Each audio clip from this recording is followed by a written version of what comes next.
Hey everyone, welcome to the Redefining HR podcast. I'm your host, Lars Schmidt, and today I'm joined by the head of people for Notion, Maryanne Caughey.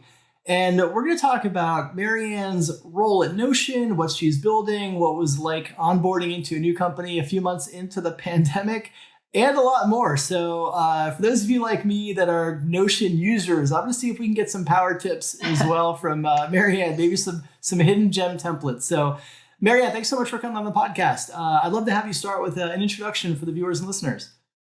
Well, thanks so much for having me. I'm very excited to chat more about Notion and all things in the people space. By way of background, I joined Notion about a year and a half ago, so when there were 60 employees, and now we're over 250 in 6 offices globally. So kind of joined just in time for the company to start going through hypergrowth. Yeah, and so you didn't start your career in HR. You started your career actually in sales at Google before moving to recruiting at Dropbox. And so, walk me through that shift. What kind of compelled you to move away from sales, move over to the recruiting side? Yeah, absolutely. I've always been passionate about the people space. So even before I went into sales, it was always something that was always very fascinating and interesting to me. I'm the type of person where if I'm sitting next to you on the bus, like I will absolutely strike up a conversation and like try to learn more about like the human and like your story as well. So I think nobody's surprised that I ended up in the people space if helpful. But I started my career in sales at Google and had a wonderful run. I actually joined Dropbox to help build out a sales team there. And as you can imagine, hiring ends up being one of your biggest priorities as a manager. And they gave me the opportunity to build out the new hire program for all new hires coming into Dropbox at the time. And it went really well. So I was fortunate enough that they then asked if I would move over to the recruiting side full time. And I just fell in love with it. Like I absolutely love recruiting. So from there, got to travel to Dublin and build out Dropbox's international offices, and then have kind of moved within the people space from there, from managing recruiting to real estate to onboarding to HR, kind of over time. Yeah, and did you know then that kind of your ambitions and aspirations were towards the CPO track? Because it's interesting. I think a lot of people, you're starting to see more people move from that TA lead role into the CPO role. But there's also a population of people that are just diehard TA people, right? They just love that space. They don't want to be removed from it. And so what was that like for you? Yeah, I'm really passionate about hiring in great talent, but then equal parts taking care of that talent. So I didn't know that I wanted to be a chief people officer by any means whenever I stepped into the role, but I love to solve problems and I love to be helpful. And so oftentimes in recruiting, how like my own career kind of grew fairly organically is when I was at Gusto, I was focused on recruiting, and it became apparent if you're hired in all this great talent, you need a wonderful onboarding program. You need to make sure you have like amazing total rewards to attract and retain that talent. So it's always been through like a genuine lens and like taking care of talent, but it was more of like actually to hiring great talent, there's like other pieces of the puzzle that need to be solved as well. And so you moved into your current role at Notion about 6 months into the pandemic. And so things were still, it's weird, like looking back now, it feels like this has been in the forever time, right, of the pandemic. But even then, like 6 months in the pandemic, we were maybe a little more settled in our unsettledness, right? Like that's butchering language right now, but that's pretty accurate. For you kind of coming into that role, while things were still, very fluid, very uncertain, what was that onboarding experience like for you? The onboarding experience, I would say, was a lot better than I had expected for a 60-person startup with a 6-month-old baby in tow as well. A very inviting culture. So that's always been wonderful. Something that's really unique to Notion is because we use Notion internally, almost every decision or every priority is documented. So that way you can like pretty easily read to get up to speed on what's happening. So the company values and product roadmap is all open source within the company for you to have access to. And culturally, it's a very open by default approach. So as an example, if I had a question for another employee, I wouldn't just direct message that employee on Slack as an example, I would always put it in a public channel so that way everyone can have a shared learning of like, if I have the question, somebody else has the question. It takes a little bit of time to get used to, but I've actually like ended up loving that approach as a company. And people were quite excited to have a head of people as well. So every employee, I think, graciously met with me my first 2 weeks to help me kind of onboard to understand like what was going well, opportunity areas. So that was great as well to kind of get color and context behind everything that was documented. Yeah, well, I think it's hat tip to Notion for investing in a head of people at 60 employees. We're starting to see more of that, right? I think that companies a couple of years ago even, often didn't really think about really investing in a leader for that team Yep. until probably 200 employees after they actually needed it. And so it's great to see companies that are making that, that commitment to bringing a leader who can just build a people infrastructure designed to scale with the business and for the team as it goes. For listeners and viewers who may not be familiar with Notion, how do you describe the platform? Yeah, absolutely. Notion's an all-in-one workplace that helps you combine your notes and docs and any project management and internal intranets, and you can make them all customizable to fit your needs as a user. So if you're an individual user like yourself, Lars, or you're an enterprise business, you can really tailor the software to meet your specific needs. Our CEO always talks about enabling the world to be their own tool makers and kind of build beautiful software as well. Yeah, it's interesting. I think that in this kind of era of no-code solutions, right? Like for me, like I use Notion extensively. I use platforms like Coda, quite a bit, and it allows. Like I'm not a developer, I'm not an engineer, I don't even front to be one, but I have ideas, and if I have tools that actually let me build some things with some pretty robust functionality, you can build some really cool things. And I actually use my executive search practice. I have a Notion, page basically built out with a candidate pipeline that I always share with my clients. So they have real-time visibility into exactly where searches are, who's in play, what interviews are scheduled, and it's great. And again, it's that async coordination where you can really build some interesting things. You mentioned the company's grown from 60 to about 250 now. Where are you based? You mentioned you're in a couple different regions and countries. Where are you located, and kind of how is your people team structured to support that base? Yeah, Notion's really interesting in that over 70% of our users are outside of the United States. So it's a very global company and it's grown fairly organically that way. So how we've located employees is reflective of the customers that we serve. In the United States, we have offices in both San Francisco and New York. Internationally, we have offices in Dublin, Ireland, an office in Hyderabad, an office in Korea, as well as Japan. And we're planning to open up 1 to 2 more locations over the next year, but those are still under wraps, I think. Yeah. Well, so how is your people team kind of structured to support that? Yeah, absolutely. I think of on the people team at this stage is really in 3 main pods. So we have our recruiting team, which is attracting candidates in. And then within that, there's different specializations. So we have a technical recruiting team, we have a scaled business recruiting team, and then we have a specialized business recruiting team, as well as recruiting operations, which really owns like the candidate experience and recruiting coordination.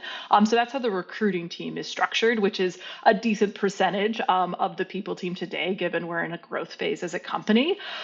Something I'm trying to be very intentional about, though, is ensuring that there's balance and harmony across the people team. So it's not just recruiters, but equal parts you're taking care of all employees throughout the employee life cycle. So we also have an HR team, and there's one pod that really looks after people programs and tools and total rewards. So kind of more of the back end approach. And then we have our HR team that's owns employee relations and learning and development and company onboarding. So it's kind of more of the forward-facing approach to HR.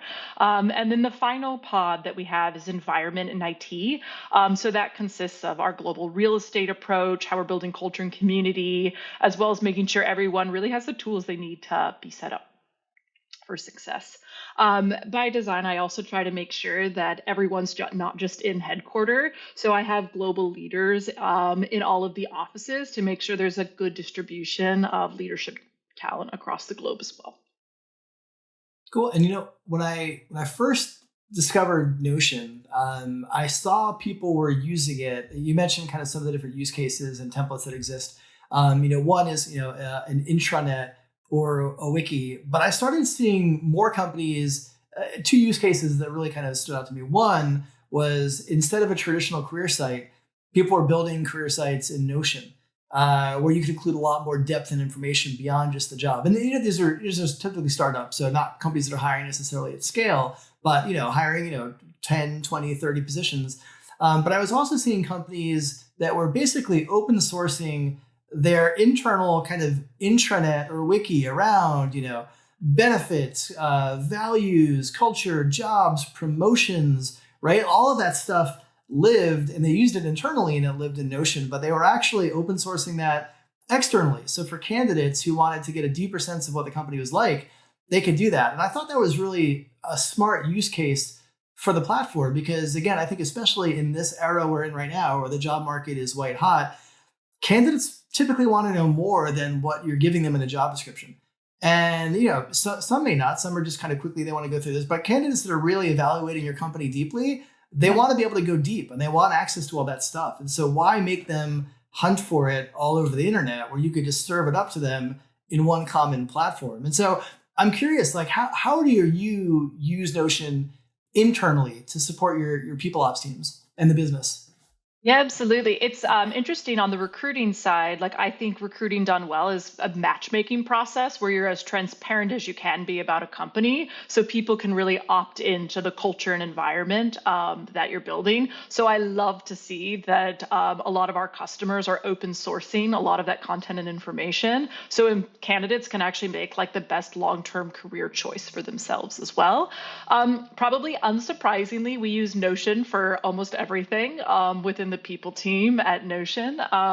So how it's kind of established is we have a home base for all of the company to access key documents. So our mission and vision, our company values, our company OKRs, our product roadmap. So that way it's available to everybody. And then we have people specific pages so people can access information at their fingertips. So our company benefits, how we're building culture and community, how to get involved with affinity groups, upcoming like programming and events if you want to meet more of your coworkers and connect more.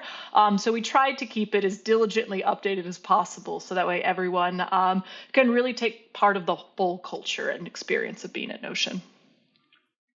And what would you say are your favorite templates, right? Like if somebody is watching and they're listening and, maybe they're a Notion user, maybe they're new to Notion, but they want to dig in and maybe find some like pre-built HR people recruiting templates that they can just kind of jump into and start using right away. Where would you point them towards? Absolutely. So we have a template gallery. It's just notion.so/templates, which I mean is incredible. And I'm always using it myself personally to make beautiful pages and kind of get more inspiration. On a personal note, I love the habit tracker because I'm one of those personalities that loves to be able to check off like what I have accomplished over a given day. But some of my favorite templates, we have a new hire onboarding template to really make sure employees are looked after in their first 90 days at the company. We have a company homepage, which gives you kind of inspiration for key documents that a new hire is really going to want to know and grow. You also mentioned a lot from the HR standpoint, and we use it internally as well, is a job board. So you can actually make your own career site externally. You can track how candidates are going through your process. So almost anything you could imagine probably exists as a template that's been curated by this like amazing community of Notion users. And so as Notion employees, do you get kind of Notion training boot camp, right? Do you get, because the capabilities can go pretty deep, right? And obviously if you are not an engineer or somebody who's typically building these kind of dynamic resources, there's a bit of a learning curve. So how did you you came into Notion? What was that onboarding experience like for you in terms of like getting a feel for how to use the tool? Yeah, absolutely. When I joined, you kind of just learned it on your own. But we've since built out an onboarding program. And something we're really excited about is we actually hire some of our ambassadors, so not Notion employees, but people who are evangelists and users of the product to train our own employees on how to use Notion. And so we've developed kind of like a custom curricula with members of our ambassador community on like training our own Notion employees on how to use Notion, which I think has always been really refreshing. And just to see that customer love as well, I think is so inspiring in your first week or two of onboarding. Yeah, and it's interesting. I think the growth of Notion during the pandemic, as you referenced, was pretty massive. I think it went from around 4 million to 20 million, customers over a pretty short period of time. And a big kind of the backdrop of all of this in the pandemic is this gradual shift from synchronous as the default to how we work to asynchronous, not necessarily being the default. Yeah, I would like that to be the case, but I think we're a ways away from that. But seeing more companies be much more intentional about building asynchronous kind of operating systems into how they work. And so how do you kind of, as a people leader who's involved in kind of, setting structure and kind of, operating systems within the business, how do you think about like how you steer people towards synchronous versus asynchronous coordination? Absolutely. I think you need both to be a really healthy culture and company. So like when I think about synchronous activities or in-person activities, I think that's all about like when you're collaborating on something that's like hard and you might get inspiration from partnering someone. When you're building like a community and a culture, I think that's personally best done like in person, like over a cup of coffee. I think there's just small nuances that get lost. And I think asynchronous is great for information distillation, for keeping projects moving across like various time zones. So for me, I actually think you need a healthy blend of both to build a really lasting culture. Yeah, and you mentioned some of the kind of asynchronous rituals and systems that you have, just in terms of, like you mentioned, you have a question for somebody, you don't just DM that in Slack, you do it publicly so others can benefit.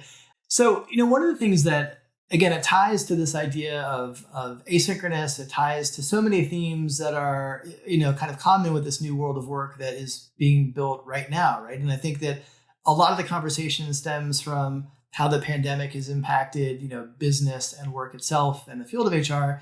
But it's really more complex than that. Like the very nature of work is changing, right? We're moving away from some of these industrial era constructs of, where, when, and how work happened to create new constructs that hadn't existed at any scale before.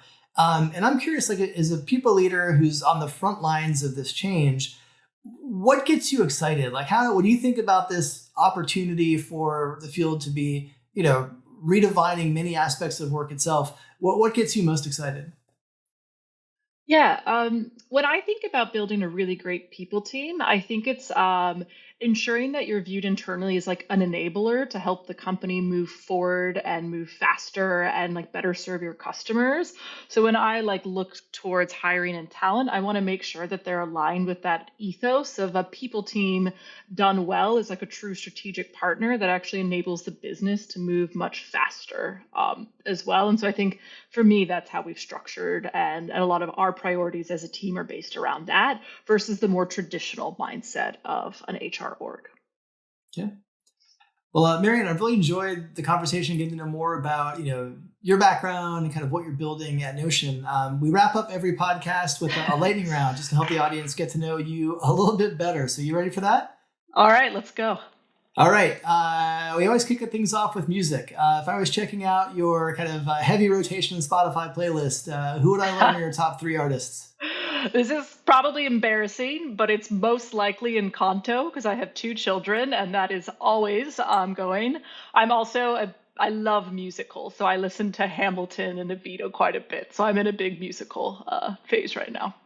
Yeah, we are not talking about Bruno in this household. I have 2 daughters as well, so I can appreciate the Spotify takeover. Yeah.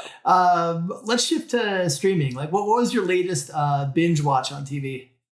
Let's see. I mean, honestly, I think I've watched Encanto at least weekly since that movie was released. Right now. Yeah. That's I'm gonna give you a pass on that one because again, as a parent, I can appreciate the thankfully it's very good. It's a great movie, so it's not one of those painful requests that you get from the kids like, oh, let's watch this again. I'm like, oh, how about something else? If you were not working in HR, I'll take sales off the table because you did that Yep. before as well. But so you weren't working in sales, recruiting, or HR. What would you be doing? I would love to think I would be a ski instructor or something just completely outside all the time. Yeah. And last question for you, Marianne. Who is one HR leader you admire and why? Yeah. I mean, there's so many great leaders in the space. Someone who personally has kind of helped build my own career is Stephanie Frias. She's the Chief People Officer of Lyra Health, and she's just a brilliant leader, very thoughtful and analytical, and I think has pushed me throughout the years of working together to be an even better leader myself. Great. Well, thanks again so much for all of the experience you shared with us, the wisdom you shared, and letting us get to know you a little bit better. So, what I'll do is if there are any particular people templates, HR recruiting templates that stand out to you, send those my way. I know we're both huge advocates for open source. So, we're going to embed those links in this episode. So, again, if you're new to Notion, we're going to have an HR and people starter pack for you right in the show notes. So, Marianne, thanks again for sharing your time and wishing you all the best. Thanks so much.